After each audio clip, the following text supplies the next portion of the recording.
The statements on the following program do not necessarily represent the views of station WMAL.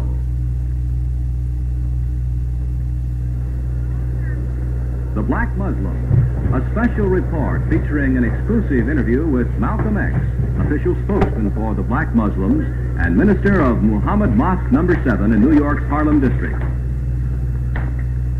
This is Matthew Warren, Mel LaFlage, reporter for WMAL News. And to bring you the story of the Black Muslims, we've gone on location to New York City, headquarters of Minister Malcolm X.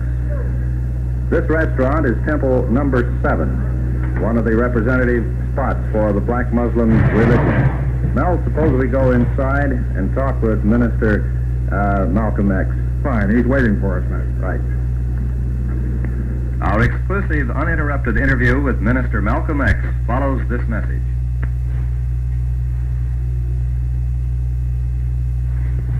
You know, it's true, Mother.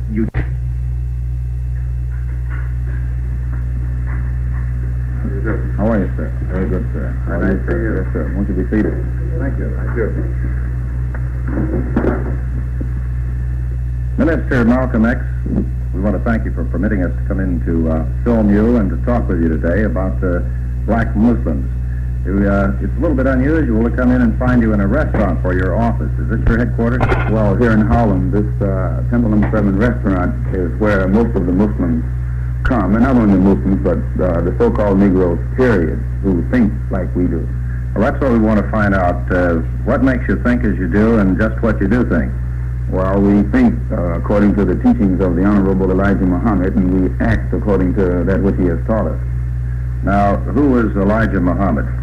The Honorable Elijah Muhammad is the spiritual head of the Muslims in this country, the fastest growing group of black people in the Western Hemisphere who have accepted the religion of Islam. You mean Negroes? So-called Negroes. What's the difference? Well, the Honorable Elijah Muhammad says that actually our people are not Negroes, but this is a term that was applied to us during slavery by the slave master. It carries with it a stigma. It doesn't mean black. It means something that is neutral or neuter or dead, that which is not attached to anything. It's just cut off from its own kind, from its past, from its history, from its culture, and it usually ends up being discriminated and mistreated. Minister Malcolm, your movement has been variously described as a hate organization, race bigot. How would you define the Black Muslim movement? Well, the followers of the Honorable Elijah Muhammad believe in the religion of Islam, which means we believe in complete submission to one God whose proper name is Allah. And he teaches us that the religion of Islam was the religion taught by all of the prophets in the past, which means that Moses was a Muslim, Abraham was a Muslim, to us, Jesus was a Muslim, Muhammad was a Muslim. We believe in all of them, and we practice the religion that they taught. Do you believe the black man is superior? The Honorable Elijah Muhammad teaches us that the black man is closer to God and is actually superior, physiologically, psychologically, socially, and numerically, and otherwise. It seems to me if the black man is superior, that how is he in this predicament today of being inferior? Well, if he is superior, how does he assert his superiority? You have to know the history of the black man in America and the length to which the white man went to bring us down to the level that we're on today. Scientifically, what he did to bring us down to the level that we're on today. Many so-called Negroes in this country don't realize that at the time the black man was kidnapped and taken from Africa, the culture and civilization in Africa was at a higher level then than the culture and civilization of Europe. Europe had just come out of the Dark Ages. She was just experiencing the Renaissance. She had just been exposed to the superior culture of Africa and Asia, which awakened her. And because we were brought here and stripped of our knowledge, the knowledge that we had at that time, most Negroes today think that we were brought out of the jungle, we were savages, we were cannibals, and now they think that they are being given an opportunity to stay here in the land where they were enslaved, rather than the incentive to try and reach the level that they were on prior to coming here as slaves. How will this particular religion then bring you out of this dilemma? Well, the religion of Islam, as taught by the Honorable Elijah Muhammad, eliminates drunkenness. It eliminates dope addiction. It eliminates vice and immorality. And once the morals or the high degree of immorality that afflicts the so-called Negro community is eliminated, then the thinking of the Negro is elevated. His thoughts of himself are elevated. He has more self-confidence, race confidence, and he has a tendency to stick together and solve his own problems instead of trying to force himself upon the white man and force the white man to solve our problems for us. Do the members have to take a pledge they won't smoke or drink or engage in any immoral acts? No, a Muslim doesn't have to take any kind of pledge. Once he becomes a Muslim, he bears witness that there's no God but Allah and that Muhammad is the apostle of Allah, and he follows the teachings of the Honorable Elijah Muhammad and carries it into practice. He does this voluntarily. He's not forced to stop smoking or forced to stop drinking. We teach him. Mr. Muhammad teaches us what detriment smoking is, what detriment narcotics are to the Negro, and once he knows the detrimental effects of these things, he automatically, voluntarily abstains from them himself, and he becomes a better person. In the January 31st issue of Muhammad Speaks, and I believe this is your official publication, is it not, sir? This is put out a movement. Yes, sir, definitely. There's a book review, Negro with Guns, by Robert F. Williams, and he says that the philosophy of Martin Luther King, that is nonviolence, passive resistance, is a racist philosophy. That when he says Negroes must come to a point where they can say to their white brothers, we will match your capacity to inflict suffering with our capacity to endure suffering. How does the black Muslim feel about this? Do you agree with this philosophy? It's dangerous for white people to think that Martin Luther King reflects the thinking and the reaction of a mass number of black people in this country when he says that we should turn the other cheek or love our enemies and things of that sort. A man has his God-given right to defend himself when he's attacked, and to teach Negroes that they should turn the other cheek in the face of the brutalities and atrocities practiced against Negroes in this country is actually to be a traitor to the Negroes, and especially at a time when nobody is teaching whites to turn the other cheek, or no one is teaching whites to love their enemy. It's a farce, and it's a dangerous thing for whites to think that our people in this country are following Martin Luther King. The only people who follow, white people follow Martin Luther King. White people subsidize and support, finance Martin Luther King. Black people don't finance nor support Martin Luther King. Do you teach Muslims to engage in violence? Do you advocate violence? The Honorable Elijah Muhammad teaches us to obey the law, to respect the law, respect everyone, do unto others as we would like for them to do unto us. But at the same time, once he says that we religiously obey the law, we are within our religious rights, within our God-given rights, and within our human rights to defend ourselves whenever we are attacked. We obey the law better than police officers do. We have more respect for the police than police have for themselves. You've been in the public limelight for quite some time of late, and particularly in the Washington area through some rioting that occurred at a reformatory there. Presumably, this was instigated, carried out by black Muslims. Are you familiar with this? Well, yes, sir. I read those false charges that were circulated by the white press that deals in sensationalism and is well capable of putting out anti-Muslim propaganda. And insofar as those riots were concerned, when they were investigated, they found that it actually was not the Muslims. Even when the paper said that out of the 5 ringleaders, I think 2 were Muslims, but it never took the time to specify that the other 3 had to have been either Baptist, Methodist, Catholic, or some form of Christian. And the reason the religious denomination of the other 3 involved wasn't spelled out, the press practice is to blame all of these incidents on Muslims. Muslims are never involved in riots. The only time we're ever involved in any kind of violence is when we are attacked. We never initiate violence. But the Honorable Elijah Muhammad teaches us that we should defend ourselves. And the reaction or explosion that took place in Lawton Prison was actually Negro resentment to mistreatment there. It was not done by Muslims, but it was done by Negroes, period, who were being mistreated. But the press always puts the blame on the Muslims in order to hide their own guilt. C. Eric Lincoln, Mr. Malcolm, in his book, The Black Muslims in America, says that the black Muslims teach and advocate racial intolerance. That you, in all of your teachings, you continuously say that the white man is a devil, he's all bad. Is this an accurate statement? Well, I think that the white man has a guilt complex on the race issue.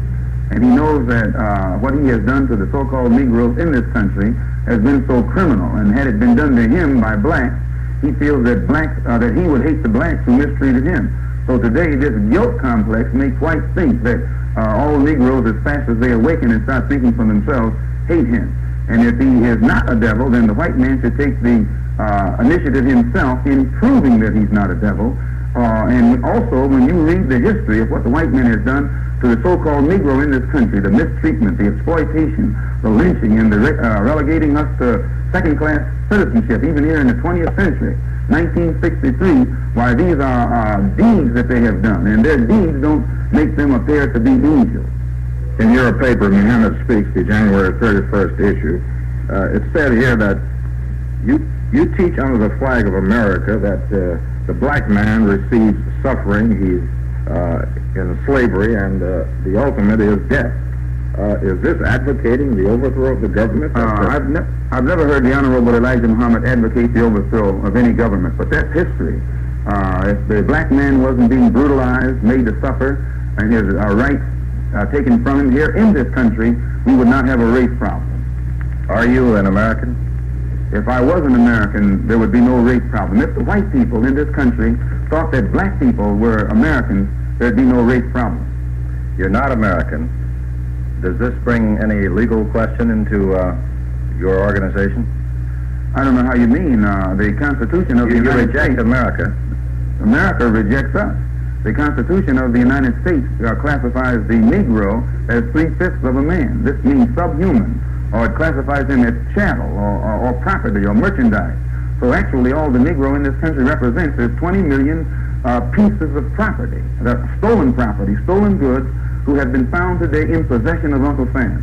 And the only way Uncle Sam can solve his problem now is return the stolen merchandise or stolen goods to its proper owner. Sir, you advocate separatism, and that the black man should be isolated and put into a geographical area away from the white man. How do you intend to survive economically? Mr. Muhammad doesn't advocate any kind of isolation. He says that since the white man has found it impossible to mix black and white people up here together in this country in peace, and there still be peaceful relations, then the best thing the white man could do, as I just said, the black man represents stolen property. And as such, the only way to solve that stolen property, if Uncle Sam pretends or professes to be repentant, is to atone by returning the stolen property to its proper owner. Let us go back to our own people. And if the white man doesn't want us to go back home to our own people, then the Honorable Elijah Muhammad says that they should separate part of this country and give us a section where we can live to ourselves and develop our own industry and solve our own problems. Where do you plan to go, sir? I've never heard the Honorable Elijah Muhammad say. In order to get that answer, you'd have to ask him. This compares pretty much then with the Ku Klux Klan, does it not, in wanting to separate the races? No, the Ku Klux Klan doesn't want separation. The Ku Klux Klan wants segregation. And Mr. Muhammad teaches us that segregation is that which is practiced by, that which is forced upon inferiors by superiors. But separation is done voluntarily by two equals. The white community is a separated or separate community. The Negro community is a segregated community because it's controlled from the outside by outsiders, whereas whites control their own neighborhood. So when we say separation, all Mr. Muhammad is saying is that we want to live to ourselves and control our own politics, control our own economy, control our own society. And that way we'll have some peaceful relations. In your temple, number 7, mosque number 7, do you preach hatred of white people? No, the Honorable Elijah Muhammad teaches us to teach our people to do unto others as we would like to have done unto ourselves. And he teaches us to love one another. But in one of your sermons, you referred to an airplane crash in which about 120 Americans were killed. They were all white. You said this was wonderful news. I was speaking in Los Angeles, California, before a rally that was protesting the shooting down of 7 unarmed Negroes by the white police in Los Angeles, California, and because none of the so-called white liberals did anything or showed any kind of indignation at all, we relied upon God to step in and bring justice. And when this plane fell in France with 120 white people from the state of Georgia, mind you, we couldn't consider this a coincidence. We considered it an act of God, and we were thankful that God showed his power to come to the rescue of the Negro in this country when the white man showed his inability to give Negroes justice in these kind of affairs. Mr. Malcolm, Negroes now comprise more than 54% of the population in the District of Columbia. There are some advocates of home rule for the district. This would obviously have implications of Negroes assuming municipal powers, governmental positions of control, political control. Do you agree or disagree that the Negro leadership is capable in this country? Usually where you find black people who have been elected, and rather I should say selected and elected, supported by black people, they produce better spokesmen. They usually represent better spokesmanship than situations where you have Negroes who are appointed by whites. These Negro appointees usually parrot and say exactly what they think the white man wants to hear them say. But a black man who really is supported by the black masses, he speaks for the black masses. He's not an Uncle Tom. The type of leadership you have today that is an appointee by the white man usually represents the 20th century form of Uncle Tom. Are you suggesting perhaps in the future that the differences of opinion between the whites and the blacks, as you see them, could develop into outright warfare? Well, I think the white man should be intelligent enough to realize that if something isn't done to solve an unjust problem, that those who are the victims of the problem have to take some steps to solve that problem themselves. What do you want the white man to do?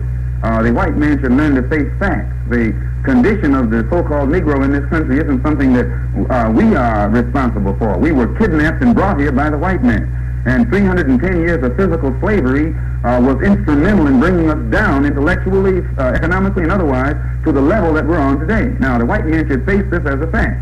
And then honest efforts should be taken to solve that problem, and the only one that the white man can deal with as a man in solving this problem is the Honorable Elijah Muhammad, because he'll speak to you exactly how black people feel, he'll tell you how black people think, and he'll tell you what will solve the problem for black people, not something that is just satisfactory just to the white man and the Uncle Tom Negro himself. What would please you to see that white people do?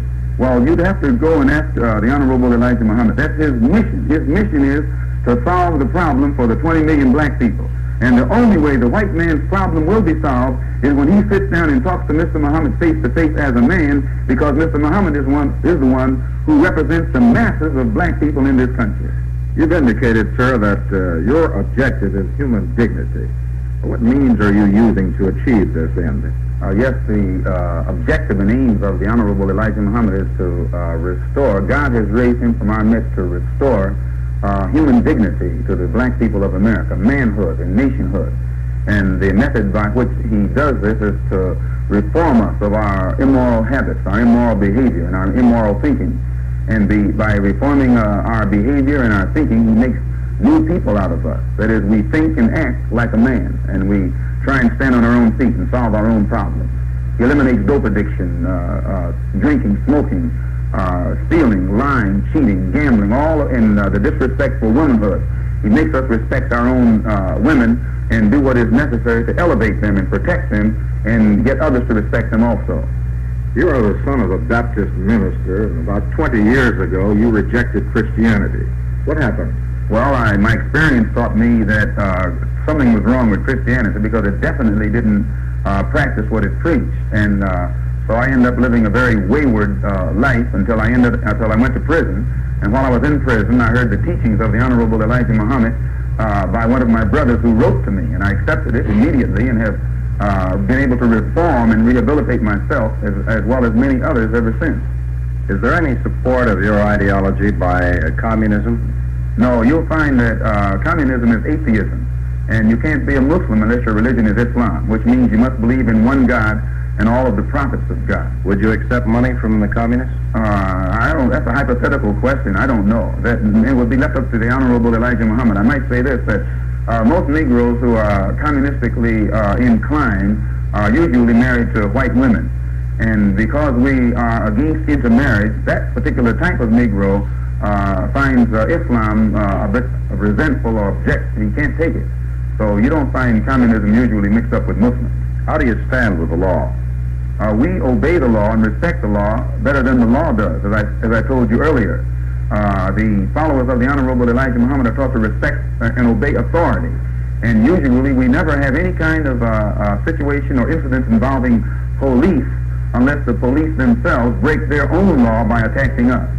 Are you under constant surveillance? Yes, the FBI spends 24 hours a day infiltrating or trying to infiltrate Muslims, and after we hold our religious services, they go from door to door and ask questions of persons who come to the meetings to try and harass them and frighten them. The FBI really goes way beyond the call of its duty in the religious suppression of the Muslims in this country, and we have many cases where they have tried to threaten and frighten Negroes from becoming Muslims, but it doesn't work. Today, they have a new Negro on the scene, and the more harassment and threat that the FBI or the police or anyone gives toward Islam or toward the Negro, it only makes us grow that much faster. You've indicated, Minister Malcolm, that the NAACP is white controlled. Can you document this? Well, the NAACP has been in existence for 54 years. They have an election for national office every year, and for 54 years they have elected a white man. For the past 24 years or 23 years, the same white man has been president of the NAACP. That's Arthur P. Spingarn. And anytime you have an organization that's supposed to represent Negroes, and those Negroes can't find a black man in 54 years that is capable of heading their organization, then that leads me to believe that either they are not developing leadership among black people, or else they are practicing discrimination themselves. They're practicing the same thing that they're accusing whites of practicing. Why do you reject integration? Integration won't work. The fact that also that Washington, D.C., which Eisenhower said is supposed to be the model of desegregation or the model of integration, today is 54% Negro, primarily because when the Negroes moved in, whites moved out. And this is a pattern that is followed every place in the country. Wherever a neighborhood becomes integrated, it's integrated for a little while, and then as soon as the whites see the Negroes coming in, those whites move out. They move out to a suburb, an all-white suburb. And then the Negroes who moved into what they thought was going to be an integrated neighborhood become dissatisfied, and they seek to go into the suburbs where the whites are. And what happens is you end up with a situation where the whites are running all over America trying to find an all-white neighborhood that they can live in, or somewhere where they can live to keep this Negro from, this integration intoxicated Negro from breathing down their back or breathing down their neck. The mere fact that Negroes are moving into these areas, wouldn't that suggest that integration is working, that Negroes are being integrated into the society? Sir, because they're not being integrated into the society. Every effort that Negroes make to force themselves upon whites, whites flee, whites run. Whites become even more hostile because they realize that you can't force them to live with someone that they don't want. If I hold a gun on you if I hold a gun on a white person, or someone holds a gun on a white man and makes him embrace me, that's not brotherhood. That's hypocrisy. But if we embrace each other voluntarily, then that's brotherhood, that's love. Likewise, when you legislate or make laws forcing whites to accept Negroes, you're forcing whites to be hypocrites. But if you can bring about some teaching or a doctrine that will make them voluntarily embrace each other, then you're being for real. And there's no type of teaching or legislation that has been brought about in America yet that has made whites willing to accept blacks into their midst on a voluntary basis. It just doesn't work, and Washington, D.C. is one of the best examples of it. Do you have any knowledge of the number of persons belonging to this group? No, I've never heard the Honorable Elijah Muhammad say how many Muslims there are. I know that I have heard him say that we're growing by leaps and bounds. Everywhere I go, there are Muslims. There are Muslims throughout the South, North, East, and West. We have mosques in every state in the Union. Every place where there's a Negro community, today you find a group of Muslims. How many temples do you have here in New York? We never give out the number of our mosques in each city. This is mosque number 7. We have mosque in Long Island, mosque in Brooklyn, and mosque in all of the boroughs. And you're growing. We're growing. I think even the critics of Mr. Muhammad admit that he's getting more members than the Negro Church. The Negro Church is decreasing while the Muslims are increasing. You say you don't preach or anticipate any open violence. You never initiate it on your own, and yet I understand you have an elite guard of trained young men who act as sort of a police force around you. No, these are the what's called the fruit of Islam. These are the brothers that the Honorable Elijah Muhammad has reformed. They don't smoke, they don't drink, they don't commit acts of fornication or adultery. They respect the black woman. These are the brothers who have been taught to be men, who have taught to display human dignity. And they are represented by the press as some kind of elite gods. What is their function, though? Their function is men. They're men. These are the men. These are the fruits of Islam. This is their work. This is the product of the Honorable Elijah Muhammad's teaching. These are graduates, then? Not graduates. They are the final product or the best example of what the religion of Islam, as taught by the Honorable Elijah Muhammad, can do for the black people here in America. What is your principal source of income? Our own poor people are the ones who support the Honorable Elijah Muhammad. We're not in any way supported by white benefactors, as most so-called Negro groups are, and by not looking to whites for that kind of support, it has made it impossible for them to slip in and exercise their influence or control over what the Honorable Elijah Muhammad has to say. We are supported. He is supported by God. He is backed by God. He's protected by God. And he's guided by God. You have indicated you don't want the white man's support, but suppose he offers financial assistance. Would you accept it? Definitely, because it's not, in that sense, it's not support and it's not assistance. He would only be giving back to the black man what his forefathers robbed from our forefathers. Our people spent 310 years in physical bondage, working every day, 24 hours a day, for the white man without one day's pay. And anything that the white man gives the black man today in no way involves any kind of donation or contribution. What he is doing is giving back to the black man that which his forefathers robbed from our forefathers. We just have a moment here. What incentive do you offer your fellow man to join this organization? Well, the Honorable Elijah Muhammad outright teaches us that we're living at the end of the world, the end of the white world, the end of the Western world, the end of the world of slavery. And the only way the black man can avoid being destroyed in that divine destruction is to get onto his own kind, come back and try and elevate himself as a man. And they do that. They know that the Honorable Elijah Muhammad has the right way out. Thank you, Minister Malcolm X, for talking with us, and we'll be seeing you again. Yes, sir. You're welcome, sir. I'm very happy to meet both of you, and I hope you'll call again. Thank you very much. Yes, sir.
This man is Dr. Joseph Chambers, physician in charge of the alcoholic unit of D.C. General Hospital. Alcoholism in the nation's capital is the number 4 public health problem.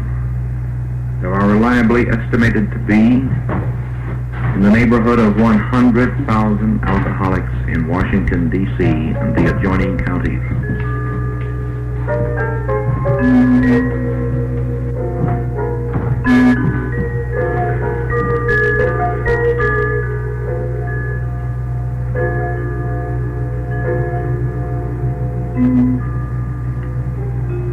These alcoholics are not found here at the city hospital.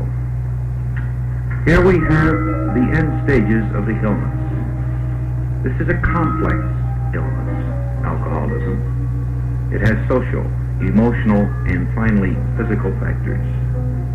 What we treat here primarily is the physical effects of long-term alcoholism. We are not by any means treating early alcoholism as we treat other diseases.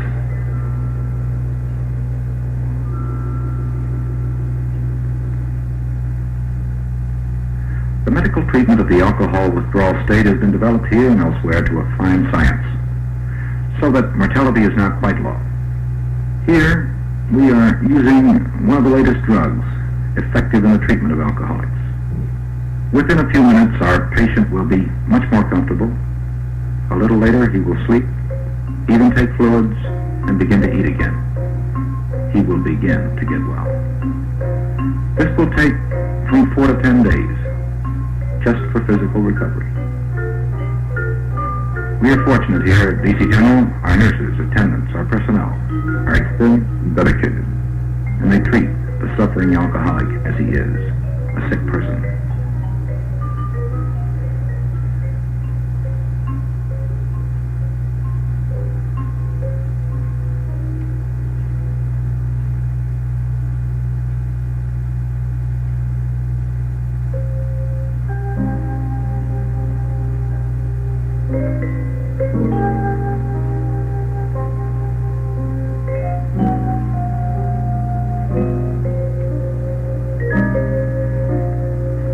The type of patient we have here is a man, an average of 42.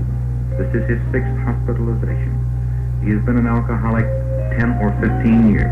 He has been virtually unemployable for 2 or 3 years.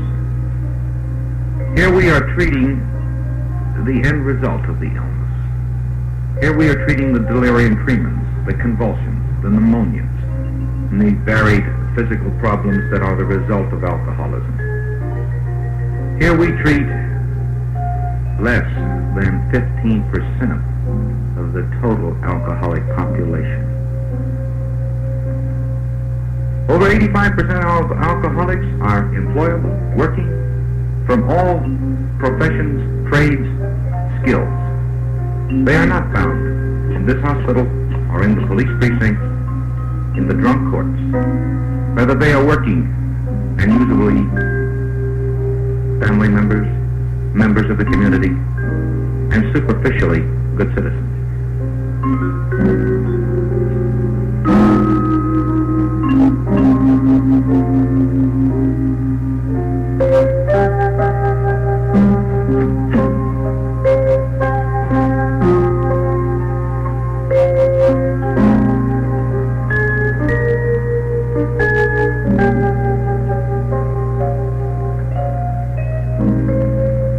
We are busy here. We admit some 30 new patients each week. Each patient stays an average of 7 days. During this 7 days hospitalization, the emphasis is on the treatment of the physical withdrawal. Treatment in terms of psychiatric care, of group therapy, of rehabilitation is limited to a very few patients. Our rehabilitation rates here are very low. Some 5% perhaps stay sober, are able to achieve some form of lasting sobriety. This is a chronic progressive illness, alcoholism. The sooner you treat it, the sooner you can bring the forces necessary for treatment into action, the better your chances of recovery. These men are late in the game.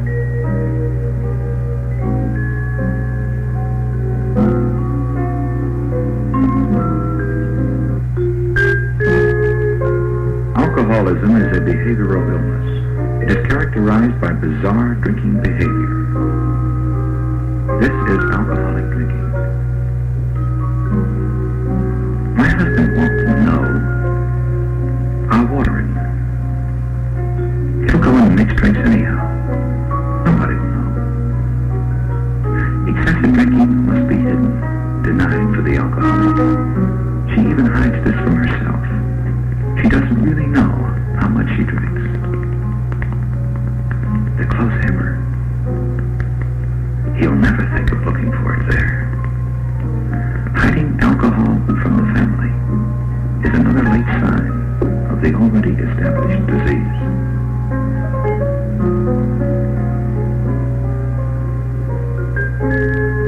The businessman. Sneaking drinks. The alcoholic feels he must have that drink, and yet is terrified that someone would know. He must be careful. Downstairs, the basement, the toolbox. There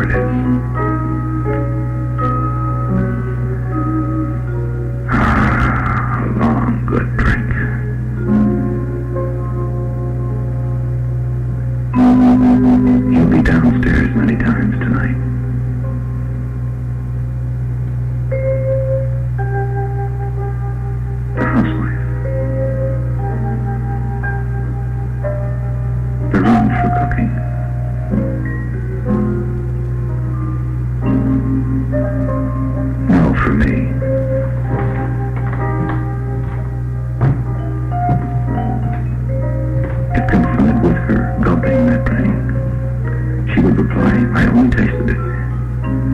She believes this.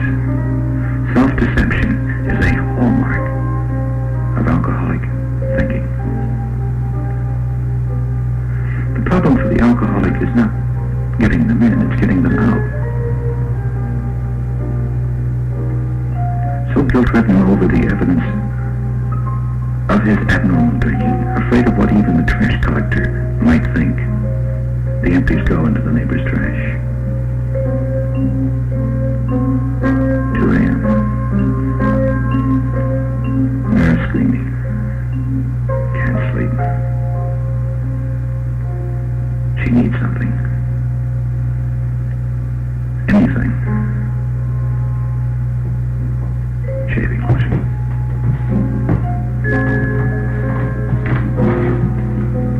This woman needs help.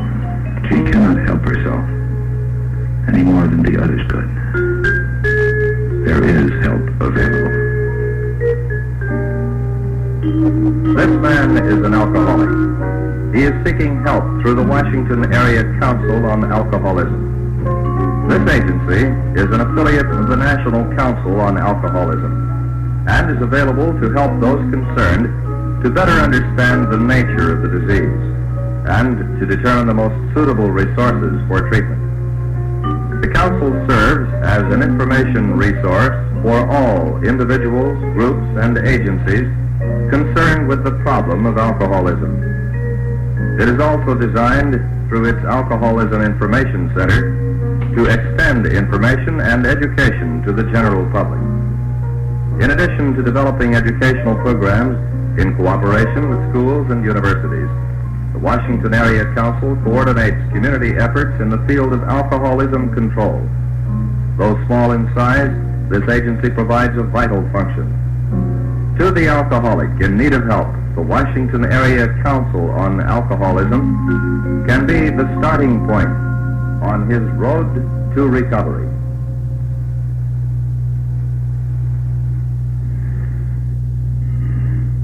At 14th and Q Streets Northwest, the alcoholic can receive medical, social, and psychiatric help from the Alcoholic Rehabilitation Clinic of the D.C. Department of Public Health. Dr. Sanford L. Billett is Director of the Bureau of Mental Health and Acting Chief of the Alcoholic Rehabilitation Clinic. Our clinic is the major outpatient psychiatric resource in the District of Columbia for the treatment of alcoholism. We're part of the District of Columbia Department of Public Health, and we see on the average of 300 different patients with alcoholism each month. Some of these patients may be seen only once in a given month. Others are seen many times, sometimes daily during the month. We average between 50 and 100 new patients every month. That includes patients who are coming to us for the very first time and patients who have discontinued treatment and are returning to us. We try to provide a very complete diagnostic evaluation in each case, and we try to provide a full range of treatment for each patient.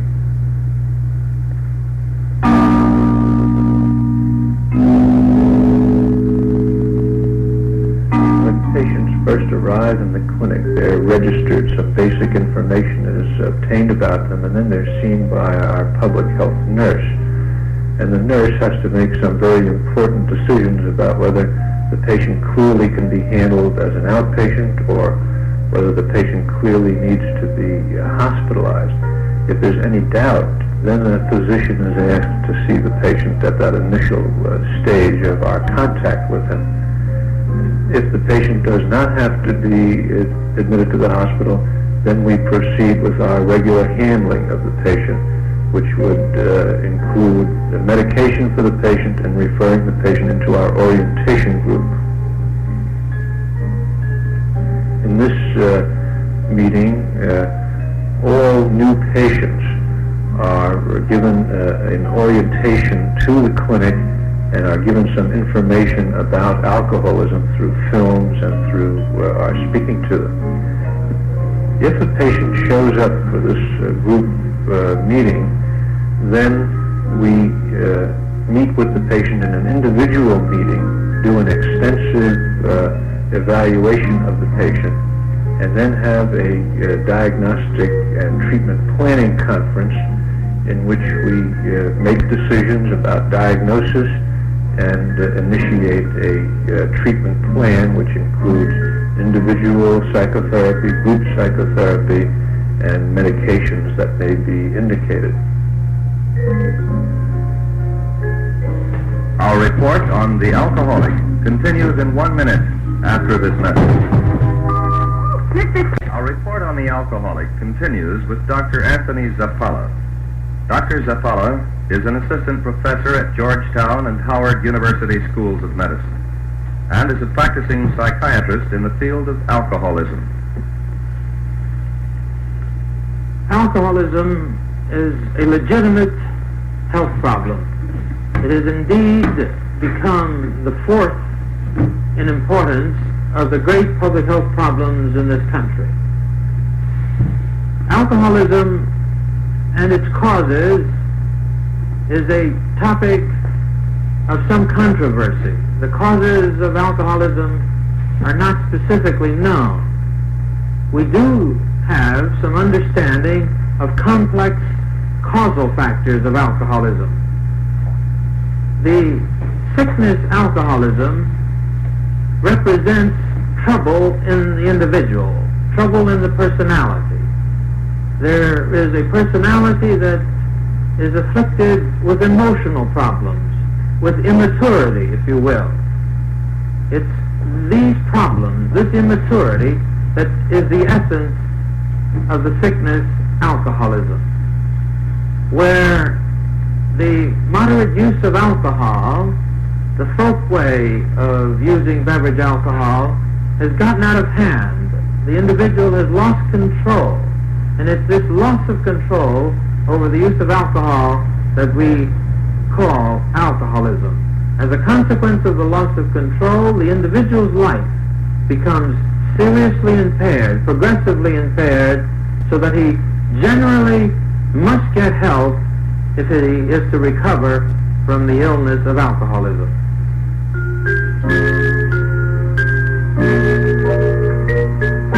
The alcoholic may be a woman. The woman alcoholic in recent years has shown up increasingly more frequent in our statistics.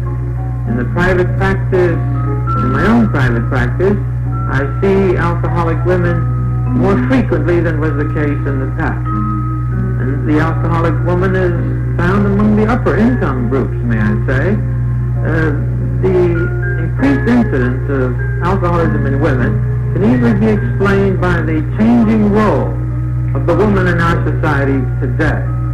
The treatment of the alcoholic has to start with a recognition by someone or the patient that he is in trouble with drinking.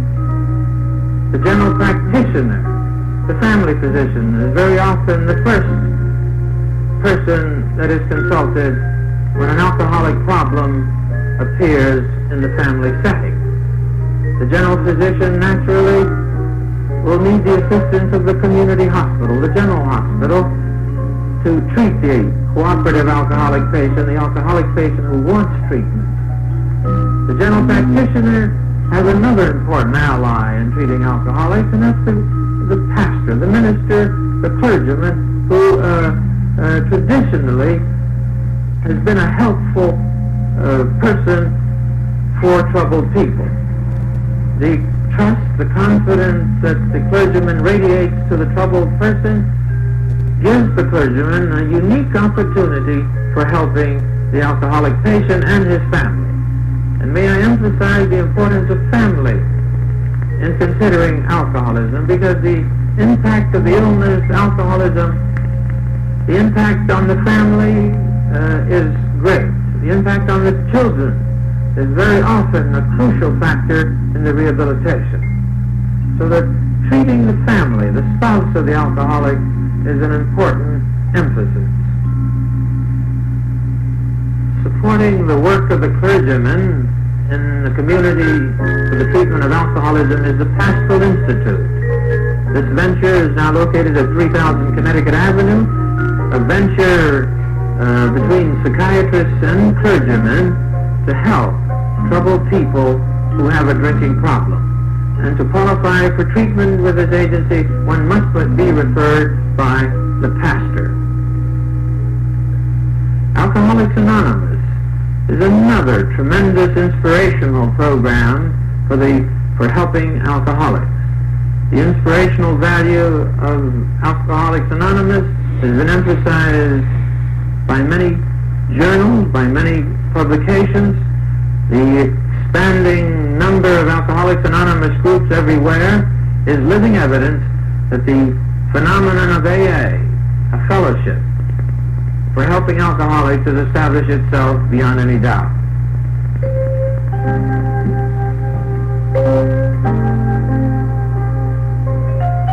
This man is an alcoholic who sought recovery through Alcoholics Anonymous. I had an alcoholic father and an alcoholic grandfather, but I guess I had to prove to myself that I could handle this stuff. I couldn't, but it took me 25 years to learn this, and it took me 2 marriages and the loss of a family. I remember the first time I walked through these doors into an AA meeting. It wasn't a pleasant evening for me, but I had no place else to go. I had nothing left to go to. I walked into this very group roughly 3.5 years ago.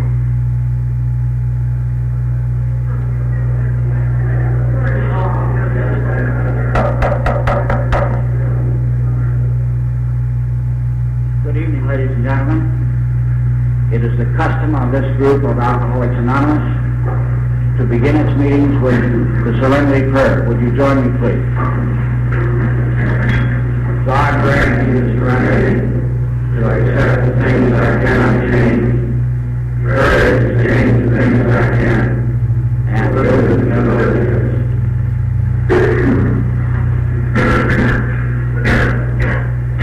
My name is Gene, and I'm an alcoholic. Our first speaker is well known to most of you. I think we're exceedingly fortunate to have gotten her to come tonight. It's with a great deal of pleasure that I introduce to you Nora.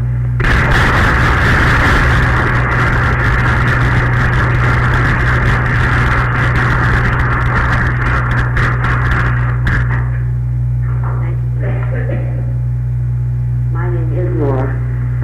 I am an alcoholic, and I have been a member of Alcoholics Anonymous for a little over 3 years now. I do not remember my first drink, and from the very beginning, I gravitated to people who drank. I was interested only in those people who knew how to have a good time, and this included alcohol. I was out to have a ball. I didn't see anything particularly wrong with the use of alcohol, and I still don't, for people who can handle it. I saw nothing wrong with my use of alcohol in those days, and I didn't think that I abused it. When I came, I was a questioner. I asked why, how can I be. I searched for a definition in all of the AA literature, and I finally found a definition that suited me. The definition was, if alcohol has become a major problem in your life, then chances are you're an alcoholic. When I came in and stopped drinking, I found it very difficult. The physical habit, physical compulsion was so great that it took me a long time to get over it. And I was aware constantly, every waking moment, that I must not take a drink. I'm still very much aware that I must not take a drink, but for the most part, I need not hang on with my fingernails anymore. And if I continue to strive with the help of AA, and through the grace of God that has kept me sober this long, then I think on a 24-hour basis, today at least, I don't have to take a drink. Thank you.